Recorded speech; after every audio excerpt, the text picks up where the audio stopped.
Hi friends, today I'm going to show you how to make two different kinds of finger paints. They're going to be made out of materials that you can hopefully find in your kitchen, and they're going to have slightly different textures. To make these, you're going to need a little help from an adult because you're going to need to use a stovetop. So let's head to my kitchen.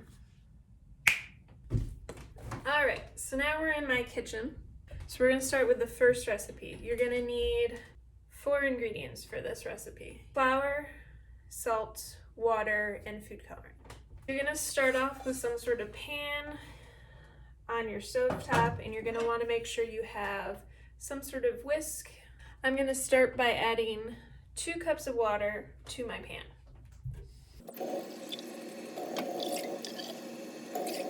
Now I'm gonna add 1 teaspoon of salt to my pot of water. Before I turn on my stove, I'm going to measure out 1 cup of flour and set it to the side. Make sure that when you are measuring this flour, don't pack it really tight. I've got my water and my salt already in my pot, and I've got my 1 cup of flour set to the side here so that I can add it in. So I'm going to turn my stove on. This is where you need an adult. I'm going to put it at a medium heat, and I'm going to place my water in that. Now I'm going to take my flour and I'm going to slowly start to put some of it in while using my whisk to stir it in.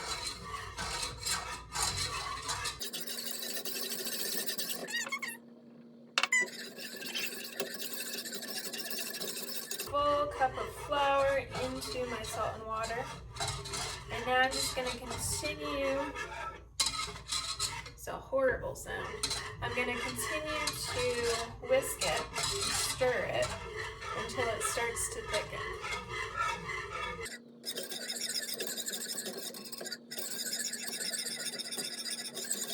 At this point, I've let it thicken up. It's probably truthfully a teeny bit too thick, so make sure that you're constantly watching, constantly stirring.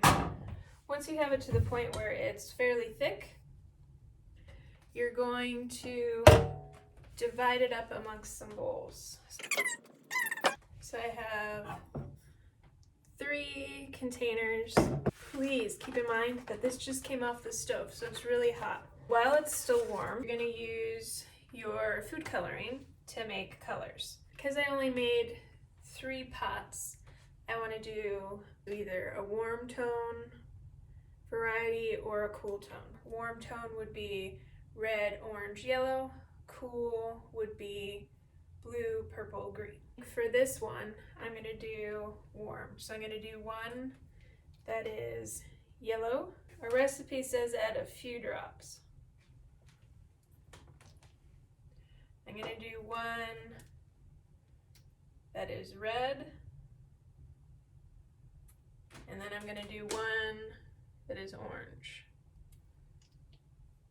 So for my orange, I'm going to do 2 drops of red, 2 drops of yellow. And then I'm going to use my spoon to start to mix.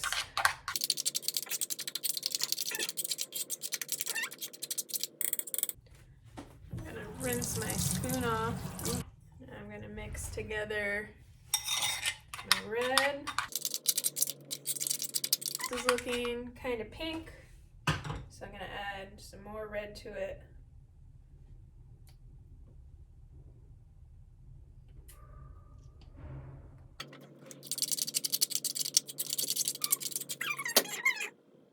Make sure that when you're mixing these, you're really scraping the side of the bowl so that you're getting even colors. So that's going to be my red. And now this one is going to be my orange. So remember, I did 2 drops of yellow, 2 drops of red. So we're going to see what that looks like.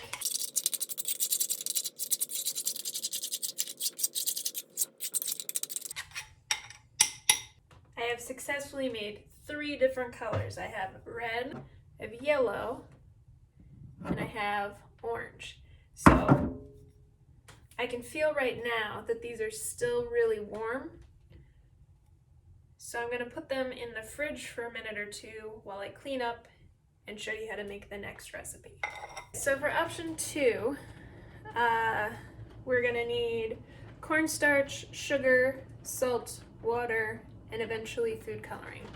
I don't have regular sugar in my house, so I'm going to use honey, which can normally be used as a sugar substitute. Don't know how it's going to work, but we're going to try it. I'm going to start by putting 2 cups of water into my pot, just like we did for that first recipe. Next, I'm going to add half a teaspoon of salt to my pot of water.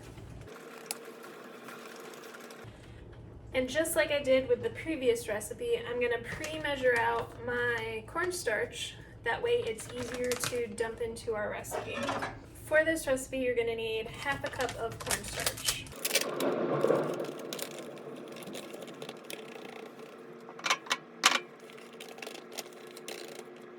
I'm also going to pre-measure out my honey before I turn on my stovetop. So for your sugar, you're going to want 3 tablespoons. So I'm going to use the same amount of honey that I would for sugar. And if you have sugar at home, you could pre-measure that as well.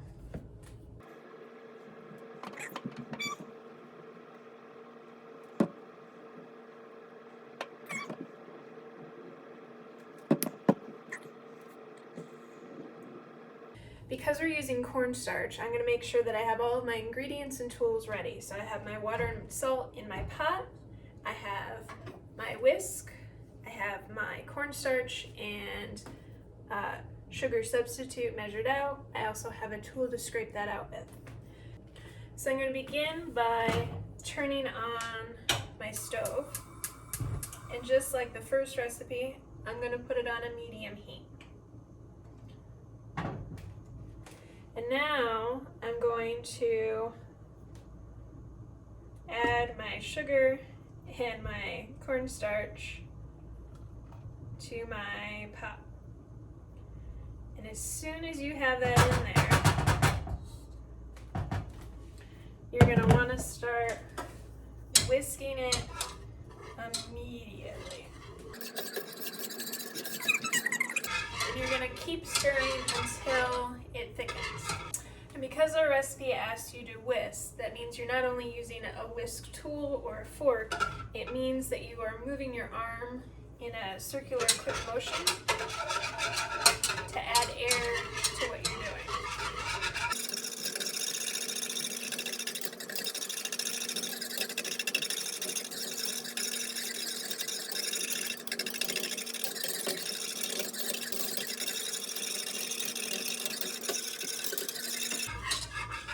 Oh, I can feel it. It's getting thick. So I'm going to immediately turn off my water, and you can see that it's thickened up. The next step is we're going to divide it up amongst containers. Since I know this one is going to have a gel-like consistency, I'm going to make 6 colors. And I'm carefully going to use my spatula to divide this up. Nope. First I'm going to start with a spoon. Just kidding. I'm going to use a spoon because it's thicker than I imagined. Now we're going to use our food coloring to add color to our 6 different pots. And I'm going to divide this into 2 sections. My little finger bowls I'm going to make into warm tones, so red, yellow, orange. And my jelly jars I'm going to turn into cool tones. So that's going to be blues, purples, greens. So I'm going to start with my warm tones. So I'm going to add 3 or 4 drops for my red, a couple drops for my yellow,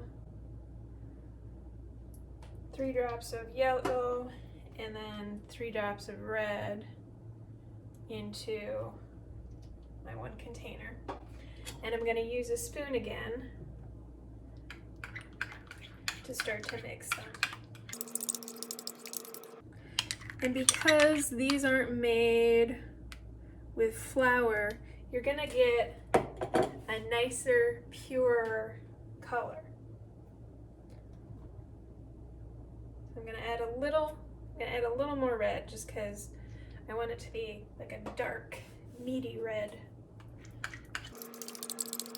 Just like last time, I'm gonna make sure to rinse my spoon in between mixing each color. So this is my yellow. So bright. I'm really excited about this. And then the last for our warm colors, orange. So if you find with your orange that it's too red leaning, that it's too close to red, you would just add more yellow to it. If you find that it's too close to yellow, you're just gonna add a little more red to it. So now we're going to do green, blue, purple. We're gonna start with green. We're gonna do 3 drops. I'm gonna add some blue to here. We're gonna do 3 drops of blue. And then I'm gonna do 2 blue.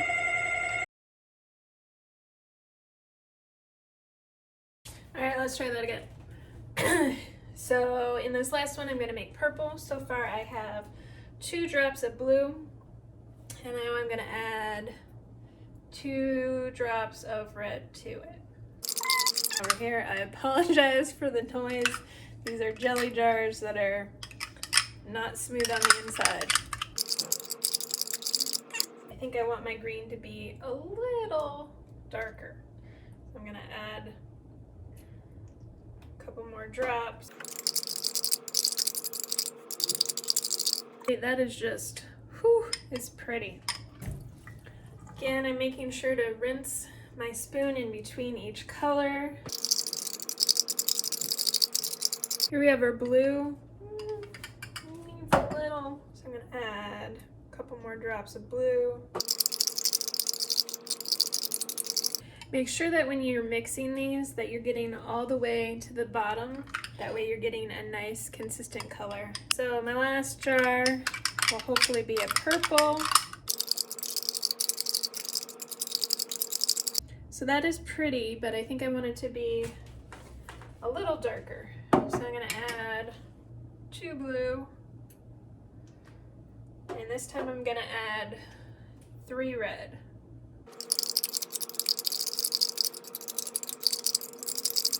Oh yeah, that's like beautiful. Oof. Now I have my 3 cool tones. So I have purple, blue, and green. And I have my 3 warm tones, yellow, orange, and red. They're still a little warm to the touch, so I'm going to stick them in the refrigerator for a minute or 2, and then I'm gonna come back and show you the difference between the 2 different finger paints so that you can decide for yourself which you would like to make. Okay, so we're back with our 2 types of finger paints. We have our flour-based finger paints and our cornstarch-based finger paints, which are going to be more gel-like. So what I'm going to do now is, using regular printer paper, I'm going to kind of test out and see what they look like, how they feel, what has better colors. I'm going to test the red flour-based finger paint against the red cornstarch-based finger paint. So I'm going to start first with the flour-based one, and I'll be honest, it feels pretty chunky. It's definitely textural, but it feels sort of like I am painting with really thin Play-Doh. Like, it has a grainy texture to it. I can, however, get fairly obvious colors.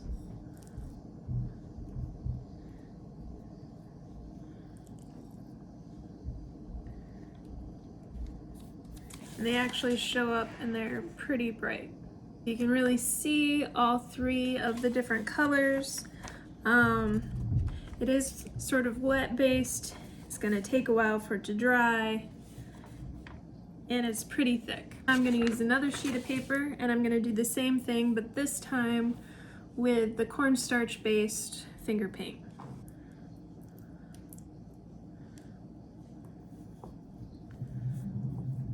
Okay, this one is much smoother.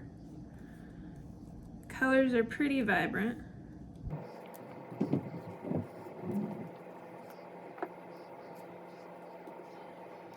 I would also say that the colors on this one are pure. Like the flower-based ones definitely have like a powder-like quality, where this almost looks like lip gloss.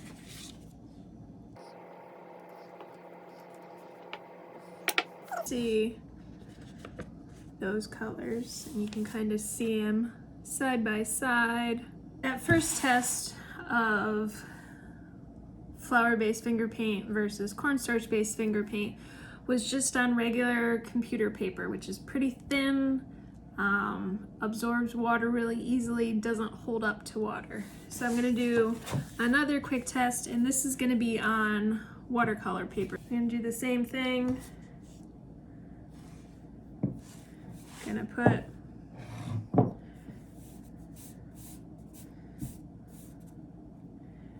some of the red-based flower paper, red-based finger paints, not paper. And I'm gonna kind of spread it out. I am able to like smooth this out much better on this paper than I could on the last paper, because it's not, you know, crinkling in. And then we're just gonna put some red right next to it, so you can really see the difference.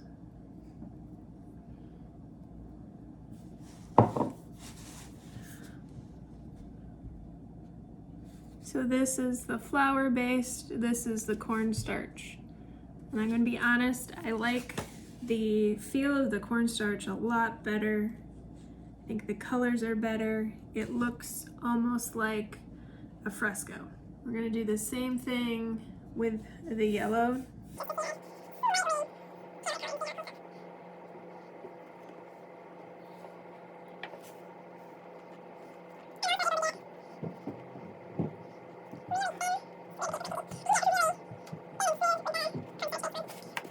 Here again, we have flour-based, cornstarch-based, flour-based, cornstarch-based. The cornstarch base is very, very smooth. If I had to pick one to make, it would definitely be the cornstarch one. So for this last one, I'm gonna test all 6 of the colors, and I'm gonna do it on tracing paper. I'm also hoping that if it dries well, I can hang it up, and because it's tracing paper, it'll be sort of transparent, so I can maybe put it in the window as a sort of sun catcher. And you can see, I don't know if you can see, on my hands, just as a warning, it is making my fingers a little colorful, so just keep that in mind in terms of how much dye you put in.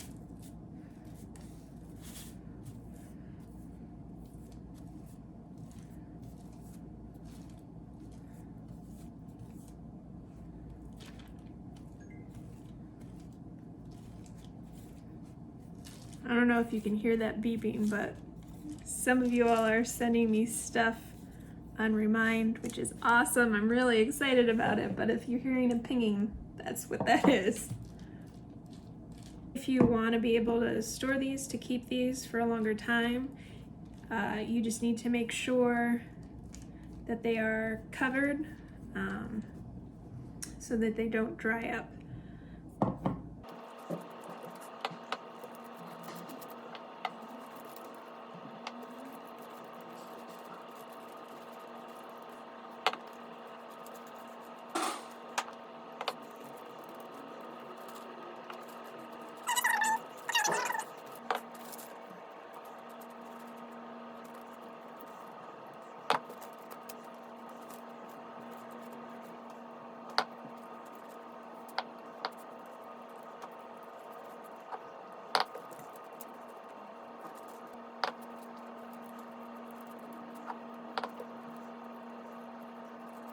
I made a rainbow.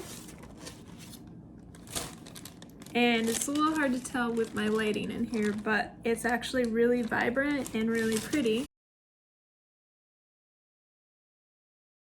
Hope you had fun learning how to make 2 different kinds of finger paints. The flower-based finger paint is going to be more grainy and kind of chalky. The cornstarch definitely had like a gel, liquidy feeling, sort of felt like I was painting with lip gloss or glue or even slime. And the cornstarch definitely has more vibrant colors. Hopefully you'll get to try one of these yourself. Make sure that when you're finished that you take pictures of them and send them to me. Next time I'll show you guys how to make your own tempera paint.